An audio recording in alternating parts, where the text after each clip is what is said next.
I want to talk to you about what is coming, what you need to prepare for so you can change the way you spend money. And let me give you some information that will help you understand how to navigate and know what is real or what is not. You keep hearing that credit cards are going gangbusters and everybody's fine and the default rate, blah blah blah. You're hearing a lot of that, and a lot of that will be based on American Express. Why should you not look at the stats of American Express? Do you know, Stu? No. American Express is one that demands that you pay it off. So generally speaking, it is people who have more money that will carry an American Express. But more importantly, American Express, your FICO score is between 40 and 60 points higher to be able to get just a regular green card American Express over Discover or Capital One. Okay, so you're not looking at the riskiest ones, Right? Okay, and when you look at the riskiest ones, Capital One, they've been taking, subprime borrowers, people who are living on the edge and living on their credit card. Those are Discover cards and Capital One cards, generally speaking. Well, Capital One is turning off the spigot of the credit. In a lot of places, they've just begun doing this. Their loss is up year over year, $1.4 billion. They've just had to write off this year, okay, because people failed. Their charge-offs for both of them have gone from 1.5 percentage points to 4 percentage points. And we're in an economy that our leaders are telling us is good, it's healthy, it's growing, it's wonderful. What did Biden say about it? It's, what was it? It was a half swear. I can't remember what it was. Smart as hell. That's what it was. Or strong as hell. Strong as hell. That's this economy strong as hell. If this is strong as hell, who is it strong as hell for? You know the answer to that. The rich.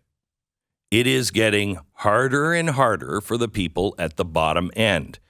You will have nothing, and you'll be happy, is the promise from the World Economic Forum. By 2030, you will be happy owning nothing.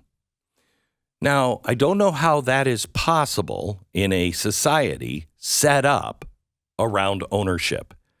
The reason why ownership is so important in America is because that's the way you can hold on to wealth, grow wealth, by buying your own home, not your car, but by buying assets and owning things that increase in value. That's how we have lifted the poor class into the middle class and the middle class into an upper class. That is unique and really, truly very American. Ownership. But you take that ownership, how are you going to save money? How are you going to grow money? Okay. Now let me take you to the cars. People, just a few years ago, if you went to buy a used car, it was $7,000 to $15,000 average. Okay, it is now $20,000 to $25,000 for a used car. What's changed? Well, the Wuhan virus changed everything. That collapsed the supply chain. You can't get the supply chain back on track. Okay, so we're still short cars. That makes your used car more expensive. So that's why you've gone from at the top $15,000 to now $25,000, the top of average. Okay, it's gone up 10 grand. Has your salary gone up? Has your savings gone up? With inflation, that's real dollars. That's not inflation. That's real dollars. Inflation is on top of that. Why are we paying so much money for everything? Well, one of the reasons is we're no longer leading the world. We are intentionally hobbling ourselves with oil and gas prices. They're not refilling the strategic oil reserve because President Biden says it's still too high. Well, you know what? You may be in a war that you are creating right now, President Biden. What do you say? You bite the bullet because you don't seem to have a problem spending money everywhere else and fill our national strategic supply back up. We're intentionally shooting our feet. So gas prices go up, which makes people think, okay, well, they're getting rid of the they're getting rid of the gas car. Everybody's going to electric. Maybe I should buy an electric car. Well, electric cars are expensive. They're new and expensive. Okay. Plus your energy costs are going up. The more you build, the more people buy electric cars, the higher your energy price, the higher your electricity bill. Who's paying for that? How do I afford that on top of my brand new car? You can't. And if you could afford a new car, you're paying full sticker, if not above. And you know what? I have to buy something. So I'll buy a used car at an unbelievable price. Now, let's look at the price to borrow the money for that car.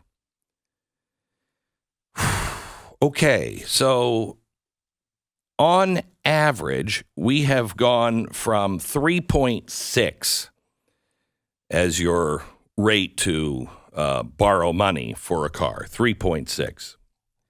The average now is 6.8. Okay?